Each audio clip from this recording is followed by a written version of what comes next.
Man, so man, what first of all, I just want to thank you for even being here and taking the time to do this, man. I know it's not everybody has a whole lot of time to be able to put in effort and to be able to teach people things, and so thank you for that, first of all. Of course, thanks Um, for having me.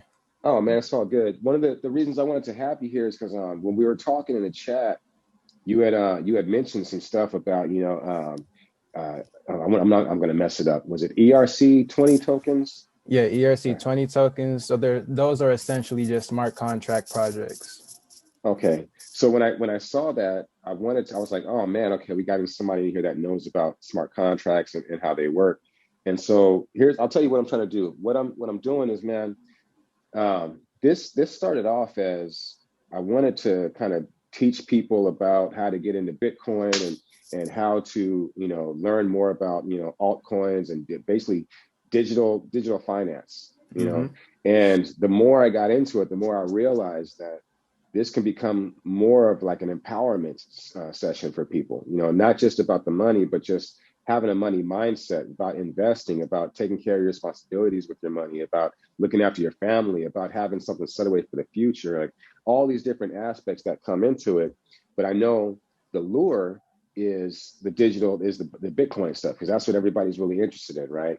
So Yeah. I feel like, I want to get people into it, but what I'm doing is the first step is after people go through the whole referral process of getting set up with Coinbase, and then I'm going to be moved today. I'm going to be in our meeting later on, be moving everybody over to Celsius, because in Celsius they give you this huge interest return on your coin just sitting there. And so basically, I'm gonna have everybody move their stuff over in Ethereum, let it sit for a while, and Celsius pays you out every Monday, right? So I want people to start seeing little money in their account going up and up so that they get a good feeling about, oh, this actually works. I'm not losing money, I'm making money, right? And then what I'm going to have them do later on after that is, because I think it has to sit for 30 days, but I want them to do it in USDC, in the US dollar coin, because that way, for people who don't want to feel like it's a gamble, they don't want to worry about the market going up and down and Ethereum losing money or gaining money or whatever. If they do it in USDC, it's always worth however much dollars they put in, right?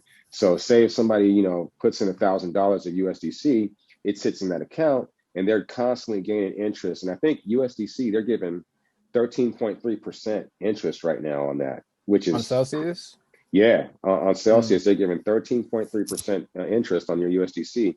So once I have everybody sign up with that referral code and they're able to get the USDC, they'll start gaining even way more money than they would have it sitting in the bank. So for those people who got some money sitting in the bank and it's just sitting there, and it's just their savings account that they keep putting money in, and they're trying not to touch it. For those people, this is perfect because they can move it over into Celsius and they just start gaining crazy interest on it versus whatever the bank was going to give them. So I wanted to start off with that because that way everybody knows what a savings account is, right? Not everybody knows what smart contracts is. They don't know what blockchain or all that kind of stuff, but everybody knows what a savings account is. So I figured start them off with that, let them make some money, let them get comfortable. And then in about a month or a little less, once the website's up and everything else is done, really start educating people on all the digital aspects of all this other stuff once they're comfortable with it. Okay. So yeah, that's the plan, to kind of ramp people into it slowly. But in the meantime, I'm doing videos with my friend named Tim. We're doing a video on budgeting. We're actually doing a couple of them. We recorded like 3 of them so far on how to have a budget mindset, how to use this software for budgeting, and then we're going to go into how to put your credit cards into the app and all that kind of stuff. And basically, that's a whole series that I'll be doing with him. So with you, I was like, man, he's got this technical thing really down with the whole smart contract. So, and you're young, which I think is awesome, because I think that gives a really good fresh face to the thing. And some of these older folks won't be so afraid. They'd be like, oh, well, he can do it, I can do it. And so the fact that you're young actually really helps out a lot. And you're young and black, so that really looks good for us. So I wanted to talk with you about, anything that you're interested in that you really know a lot about and that you want to share. I want to do a video like this to where we All could right. be, helping people out. So I figured smart contracts would be the first one. And it'd kind of just be like a question and answer thing where basically I'm asking you a couple of questions. I'll let you start off. I'll introduce you, let you start off about, I'll just basically say, what is a smart contract? And you can kind of tell me in layman's terms kind of how it works. and then I'll have some more questions, and we'll just kind of bounce back and forth like that. It doesn't have to be anything really long because people got short attention spans. So literally, if this video is only 5 to 10 minutes long or whatever, that's actually perfect. You know what I'm saying? Yeah, that'll be Just get perfect for in. me. Yeah, just explain it real quick, tell it how it works, maybe some examples. You could tell people how long you've been doing, in investing and what your experience has been, and just little small talk and stuff like that. So does that sound all right with you? That sound cool? That sounds perfect. Okay, cool. So we're already recording, so I'm gonna go ahead and start it. So let's see.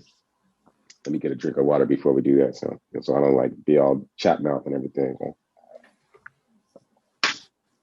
All right. Cool. Hey, everybody. Welcome back. Today we have Shaun Austin Ross, who is also a member of ours, who's going to be telling us about some technical things. One today is going to be smart contracts. Now, some of you were in the chat when we were having conversations about different technical aspects of digital money, Bitcoin, blockchain, and then the subject of smart contracts came up. And it piqued my interest because I really don't know too much about what it is, but Shaun Austin does. So I wanted him to come today here and speak to us today and kind of give us a brief overview about what smart contracts are, how they work, and how they fit into this whole game of Bitcoin and Ethereum and everything else like that. So he's a young brother. He's already been doing this for a while. He's got a lot of information, and I hope that he can share it with you guys in a way that you can understand. So without further ado, Shaun Austin, just you maybe give us a brief intro of who you are and how you got started in this. Of course. So as you said, my name is Shaun Austin. I've been doing this for about 2 years. I've known about cryptocurrency since I was a sophomore in high school, but I didn't start taking it serious until about 2020 when COVID hit. And yeah, so far, this is all I've been doing. I'm currently trying to learn how to build smart contracts myself. I've been taking a couple of blockchain courses over the course of a few months. And yeah, I'm growing to love this whole entire atmosphere and this ecosystem. That's awesome, man. Yeah. I'm really glad that you're here and you're showing people that this is something that they can get into as well. So tell me, because I really don't know, like, what is a smart contract? Like, what's it used for? Like, how does it work? Yeah, so essentially a smart contract it's like a real world contract, but its aim is to do what the current contracts that we see in everyday life do better than what they do, essentially. So a smart contract's aim is to be trustless and deterministic. We see it as of right now in DEXs like DeFi, this decentralized finance. We see them being used for lending and borrowing, margin trading, crowdfunding, and etc. And since it's still inside its infancy, its implementation is still very we only see in a few sectors, not a lot as of right now. Tell me about so everybody knows that you got to have a contract when you do like a loan, right? Yeah. How does a smart contract work if you're doing a loan? Is that between a person taking a loan? Is it between two companies? How does that work? A smart contract is entirely ran by algorithm. It's a code. So there's no somebody might write the code, but once they deploy it to the blockchain, it's just there. It's immutable, so it can't be changed. It can't be taken off. The only way for it to cease existing is if it's written inside the contract and all the conditions are met. So for instance, for a loan, say somebody were to loan you $5, until you receive that loan, that smart contract is going to stay on the blockchain. Okay, so I guess to give people a little bit of background, the blockchain is kind of like decentralized code where it exists on multiple computers, and you have like a piece of it here, a piece of it there, a piece of it there, and because it is public like that, you can't just go in one place and try to steal it. So this contract, if I go to you and say I'm going to exchange some money with you online, there's a smart contract that's put together that has like my ID, your ID, and the transaction ID itself. Yep. And then that contract gets spread out through the internet so that it lives on the blockchain, so that if we want to see that contract, we can. Is it something that we could like pull up and say, oh, this contract exists, like, and I can look at it? Or is it just like that part kind of confused me? To my knowledge, there is always going to be a digital fingerprint of everything that happens on the blockchain. This Okay. fingerprint lives in the nodes. Essentially, nodes are what power the blockchain. There's a bunch of supercomputers and people running algorithms overnight to ensure that the blockchain is upheld.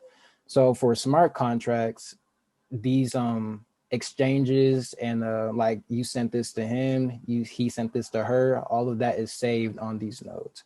And typically most projects and platforms allow you to see their order books and the activity of active users to where you can identify the transaction history based on your wallet ID. So all of this Okay. is tracked and dated. Wow. Okay. That's actually pretty awesome. Now, I know that you also mentioned that the basically smart contracts are what power the coin called Ethereum. Is that right? So Or is maybe Ethereum essentially powers smart contracts. So okay. what Ethereum does that Bitcoin doesn't is they allow for, say, people like you and I, if we are savvy in code, we can develop our own smart contracts to fulfill any need that we see maybe on the internet in our everyday lives, and it's powered by Ethereum. So Wow. Ethereum was worth about $1,600 right now. If I were to make a smart contract and this smart contract has a token associated to it, then this token's price will be relative to that of Ethereum's. Okay. That Yep. part I'm a little bit confused on, but I guess that's a separate part. I'm going to go back to just the Yeah. smart contracts anyway. So, okay, so let's say if it's from like a bank to another bank, are they also using a smart contract to maybe pass money back and forth between institutions like that? They could, like USDC, if I'm correct, that was made by JP, or I know Goldman Sachs. Goldman Okay. Sachs. For a bank, the adoption of smart contracts would be perfect because it allows for transfers to happen instantaneously. You don't have to wait a lot. You don't have to go through a third party. There won't be any slippage of funds. There wouldn't be any confusion because this transfer is all automated and coded. Wow. So, Okay. yeah, So that actually that's pretty cool. So I know that in the future, actually now, if I want to transfer money to somebody and I need some type of digital proof or fingerprint that it happened, a smart contract is where that takes place. And I know that forever, as long as it's on the blockchain and unless it's programmed to go away after the transaction's done, mm, I've got proof of that. I don't even have to worry about a paper contract because the smart contract is all in place, right? yeah. Wow. Okay. Okay. Well, that's pretty cool. I think that's probably the gist of it. I don't think people need to get too much deeper into it just yet. I think Yeah, that's a really like good overview. yeah, because smart contracts it's large right now. The implementations that is being used or the way it's being used as of right now is still in its infancy. We've only seen it in the finance industry as of right now, Hmm. but there's talk of it being used in real estate, renting cars, apartments, Wow. etc., things like that. I never thought about it. So it could be any exchange for any type of assets. It doesn't just have to be money. Because when you said Mm-hmm. the car thing and the rental thing, that's actually the real estate thing. That's interesting because I know right now, when you go to buy a house and you have all these crazy contracts and they're like, you got 50 pages worth of stuff. I mean, some of that stuff you'll still have to do, but in regards Mm-hmm. to how it's being transferred and ownership and everything else and who's involved, you're saying a smart contract can be able to handle that as well, and it makes Yeah. it completely public to where it's not like somebody can screw you because they got the documents over here and they're the only person who Yeah. has them. Okay, okay. So it sounds then like there's a great upside for smart contracts being used in real world business, but not just in business, but in people's transactions on a day-to-day basis. Yeah, definitely. Like, there can be a lot of issues that go on. It's said that human error is like the major cause that we see when it comes to like exchanges between people, and this Hmm. completely eliminates the human error aspect. Now, smart contracts, they're not perfect. But their main con is software bugs, obviously. Since they're still code, they're being worked on by people. Unless that, unless these people are like they know what they're doing, there's a team behind these smart contracts to make sure that there's no software bugs or whatever. Then once it's deployed, it's good to go for as long as it needs to be there. So if the code is right and deployed and tested and all that kind of stuff, then if you can be sure about that part, then for sure you can be sure about the smart contract itself.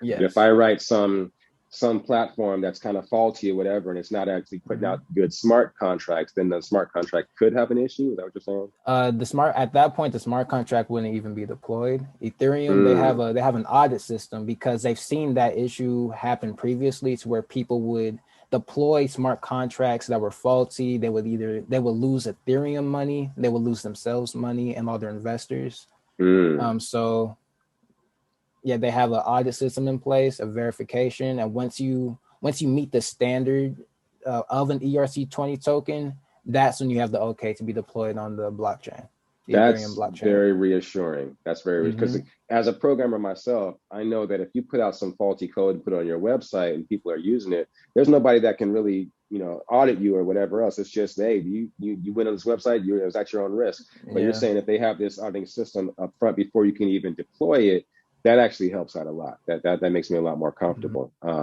Okay, cool. That's awesome, man. I would love to have you talk about more things as we go along, because you obviously know a lot of stuff. So I want to say thank you, Shaun Austin, for joining us today. If I can get you on to talk again, man, I would love to have you here. So it's up to you. But Of course, thank thank you, you. brother. All right, brother. Thank you so much. All right, have a good one.